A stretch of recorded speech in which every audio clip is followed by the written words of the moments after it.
ஆனா கில்லாடி பொண்ணு அங்கே அடிச்சது.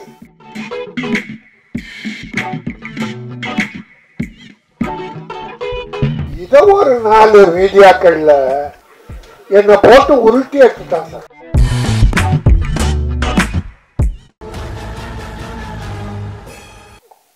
தயாரிப்பாளர் இல்லைன்னா டைரக்டர் இல்லை, நடிகர் இல்லை, டெக்னீஷியன் இல்லை. தம்பி பிரபாகர் சொன்னது போல இண்டஸ்ட்ரியே இல்லை. அதை மலையாளத்திலிருந்து வந்தாலும் அமெரிக்காலாம் போனா கூட தமிழ் படம் எடுக்க வேண்டும் என்று துணிச்சலோடு வந்தீங்களே, அதுக்காக என்னுடைய உள்ளம் நிறைந்த பாராட்டுகள். நம்ம தமிழ்ல இருந்து பயந்து ஓடுறாங்க. இப்போ வருஷத்துல 200 படம் வந்தா 180 ப்ரொடியூசர் காணாம போயிடுறாங்க. அவ்வளவுதான், அவன் க்ளோஸ். ஃபீல்டில் இல்லவே என் தம்பி போஸ் தாடி இல்லாம அன்னைக்கு படத்தில் நாங்கள் பண்ணும்போது பார்த்தது. அந்த தம்பிக்கு எதிர்காலம் உண்டு. எப்போ ப்ரொடியூசர் வாழணும்னு நினைக்கிறீங்களோ அப்போ நீங்க வாழ்வீங்க. இன்னைக்கு சின்ன படங்களுக்கு ஓரளவுக்கு மரியாதை கிடைக்குது. மக்கள் பெரிய ஹீரோவை தான் பார்க்கறேன்னு இல்லை. பெரிய ஹீரோக்கள் படம்லாம் படுத்துருச்சு. இந்த 6 மாசத்துல பார்த்துருக்கோம் பல படங்கள். ஆனா சின்ன படங்கள் வாழ்ந்திருக்கு. குட் நைட், டாடா, போர் தொழில், இப்போ வாழைன்னு ஒரு படம், அப்புறம் அப்படி சில படங்கள் சின்ன சின்னதா நம்முடைய தமிழ் பண்பாடு, கலாச்சாரம், கிராமியம் இதை அடிப்படையா வச்சு எடுக்கிற படங்கள் எல்லாம் வெற்றி பெறுது. நம்ம மக்கள் வந்து பார்க்கறாங்க. அதனால இந்த சேவகர் படம் நிச்சயமா வெற்றி பெறும். அந்த ப்ரொடியூசர் மனசுக்கும் டைரக்டர் மனசுக்கும் நடித்த டெக்னீஷியன் அத்தனை பேருடைய மனசுக்கும் இது ஒரு பெரிய வாழ்வை தரும். சேவகர் சேவை செய்பவன், இல்லாதவர்களுக்கு கொடுப்பவன், முடியாதவர்களை கைதூக்கி விடுபவன், பிரதிபலன் பார்க்காமல் உழைக்கிறானே அவன்தான் சேவைக்கு அதிபர் சேவகர். ஆனா இந்த காலத்துல என்ன நடக்குது நாட்டிலன்னா, கையூட்டு பெறுகிற அதிகாரிகள் 60-70%, நேர்மையான அதிகாரிகள் ஒரு 30% கூட இல்லை. இல்லாம இல்லை, இருக்காங்க. பல அக்கிரமங்கள் நடக்கிறதுக்கு பல அதிகாரிகள் காரணம், அரசியல்வாதிகள் காரணம். இன்றைக்கு எடுத்ததுக்கெல்லாம் முதலமைச்சர் சொல்றோம். கள்ளக்குறிச்சி முதலமைச்சர் என்ன பண்ணார்? இத்தனை போச்சு, போனது தப்பு, குடிச்சது தப்பு, கள்ளச்சாராயம் வித்தது தப்பு, யாரும் ஒத்துக்கல. அந்த இலாக்கா அதிகாரிகள் ஒழுங்கா பார்த்திருந்தா அது நடந்திருக்காது. அது எதுக்காக சாட்டுறோம்னா, இலாக்கா முதல்வர்கிட்ட இருக்கு. அதனால முதல்வரை சொல்றாங்க. எல்லாத்தையும் முதல்வர் நேரடி, அவர் அடிக்கடி அதிகாரிகள் மீட்டிங்கை போட்டு போதைப் பொருளை கட்டுப்படுத்துங்க, கள்ளச்சாராயம் இருக்கக்கூடாது என்று எத்தனை மீட்டிங் போடுறார். அதாவது இது எப்படி இருக்குன்னா, தாம்பரத்துக்கு போறதுக்காக ஒருத்தன் மவுண்ட் ரோட்ல பஸ்ல நின்னான். பஸ்ஸுக்கு ஒரு பஸ் ஃபுல்லா இருந்து நிக்காம போயிடுச்சு. 2வது பஸ் பார்க்கறான், நிக்காம போகுது. 3வது பஸ் நிக்காம போகுது. அவனுக்கு வெறுப்பாயிடுச்சு. என்ன ஒரு பஸ் கூட நிக்க மாட்டேன்னு. இந்த முதலமைச்சர் என்ன பண்றார்? பஸ்ஸுக்கு நிக்க மவுண்ட் ரோட்ல நிக்கலன்னா முதலமைச்சர் என்ன பண்றார்? சரி, அடுத்த ஒரு பஸ் காலியா வந்தது. அதுல சீட்டு கிடைச்சி உட்காந்துட்டான். அவன் போறான். போகும்போது இந்த பஸ் கொஞ்சம் காலியா இருந்தா அடுத்த ஸ்டாப்பிங் நிக்குது, ஏத்திக்குது. பிறகு அடுத்த பஸ் ஸ்டாப்பிங் நிக்குது, ஏத்திக்குது. இவன் கத்துறாங்க. என்ன முதலமைச்சர் பண்றார்? இந்த பஸ் எல்லா இடத்துலையும் நின்று போகுது, நான் சீக்கிரம் போகணுமா தாம்பரத்துக்கு. அப்படி உனக்கு ஒரு தேவைன்னா, உனக்கு கிடைக்கலன்னா குறை சொல்லுவ, கிடைச்சா.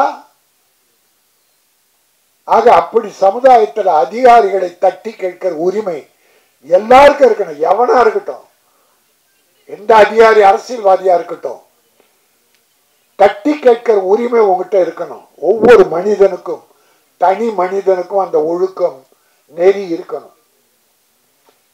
ஆகவேதான் இது அற்புதமா சில சமுதாய சீர்கேடுகளை சுட்டிக்காட்டி போஸ் டயலாக் நிறைய பேசுறார்.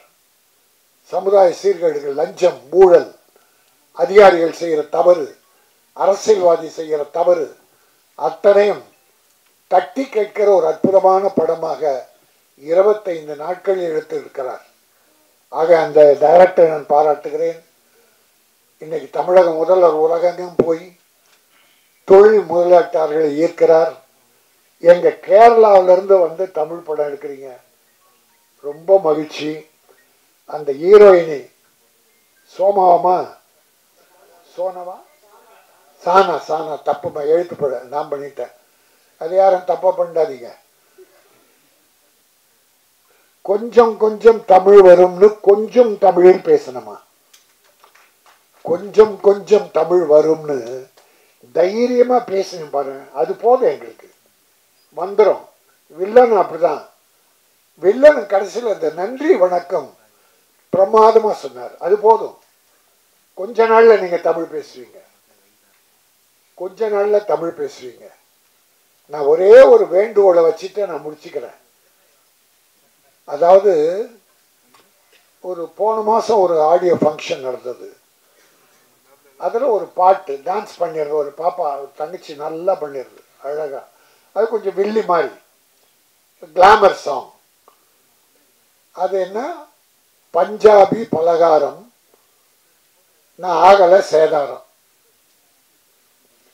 இதுக்கு நான் ஆதாரம் அப்படின்னு இந்த வம்பு பிடிச்ச ஸ்நேகம் எழுத இந்த கவிதை. இது தம்பி நல்லா எழுதுனா தப்பா இல்லை, அது கூட ரொம்ப விரசமாலாம் இல்லை, கிளாமர் இருந்தது. கிளாமர் இருக்கணும். அது நான் பார்த்து அந்த பாட்டு பார்த்து பிடிச்சது, நல்லா இருந்தது. அந்த பாப்பா இங்கே வாமான்னு இங்கே வந்து நின்னது. கொஞ்சம் அப்படி பார்த்துட்டு, அம்மா இல்லைம்மா நீ சேதாரம் ஆகலை, நல்ல பிள்ளை, போ உட்காரம்மா.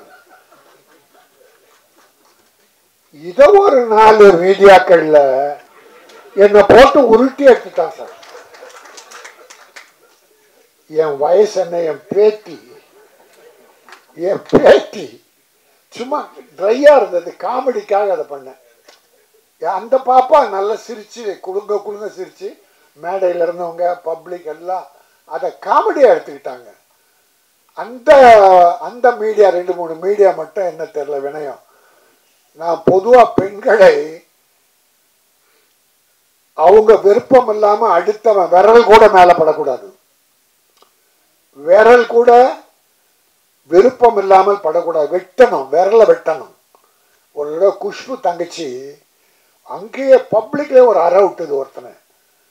நான் மேடையில பேசுனேன், தங்கச்சிக்கா அரைஞ்சது, அங்க செருப்பால் எடுத்து அடிச்சிருக்கணும், அவனை முதுகுல தட்டிட்டான். ஆனா கில்லாடி பொண்ணு அங்கேயே அடிச்சது. அப்ப நான் என்ன சொன்னேன், பப்ளிக் மீட்டிங்ல ஆடியோ ஃபங்க்ஷன்ல செருப்பால் அடிச்சிருக்கணும். எந்த பெண்களும் எல்லாம் நம்ம கூட பிறந்து எனக்கே பேத்திங்க. நான் போய் உங்களுக்கே தெரியும், ஒரு சில விஷயம் நடக்கும்போது சில நடிகைகளின் அந்தரக வாழ்க்கையை பற்றி ஒரு சகோதரர் சொல்லும்போது நான் அதை எதிர்த்து போராடி கமிஷன் ஆஃபீஸ் எல்லாம் போனேன். ஆனால் அது எதிர்ப்பு தெரிவிச்சாங்க சில சகோதரிகள், அவங்கள கூப்பிட்டா வரமாட்டேன்ட்டாங்க. ஏன்னா வேற எதனா வெளியிட்டு போறாங்கன்னு அவங்க வரல. நான் போனேன். ஏன்னா தாய்மார்களுக்கு இந்த உலகத்தை, இந்தியாவை காப்பது தாய்க்குலம். இன்னைக்கு குடிகார குடும்பத்தை காப்பது தாய்க்குலம். குழந்தைகளை காத்து படிக்க வைப்பது தாய்க்குலம். ஒரு தாய் இல்லைன்னா இன்னைக்கு தமிழ்நாட்டில் வீடுகளே இல்லை. ஒரு 60%, 40% ஆண்கள் நல்லா தான் இருக்காங்க. ஆகவே நாம் நேர்மையாக இருப்போம், தவறு செய்கிறவர்களை கண்டிப்போம். தண்டிக்க வேண்டியது அரசாங்கம். எல்லாவற்றிலும் மன தைரியம், மன உறுதி வேண்டும். இந்த படம் வெற்றி பெற வேண்டும். இந்த நாட்டில் உண்மையான சேவகர்கள், ஏழைக்கு உதவுகிற சேவகர்கள், அது அரசியல்வாதியோ அதிகாரிகளோ யாராயிருந்தாலும் அவர்கள் நல்லவர்களாக, வெற்றி பெற்றவர்களாக சமூக சேவை செய்ய வேண்டும். அதை வலியுறுத்துகிற சேவகர் படம் மிகப்பெரிய வெற்றி பெற வேண்டும். என நிறைவு வேண்டி வாழ்க பட தயாரிப்பாளர் தாமஸ், வாழ்க கோபிநாத் இயக்குனர். நன்றி, வணக்கம்.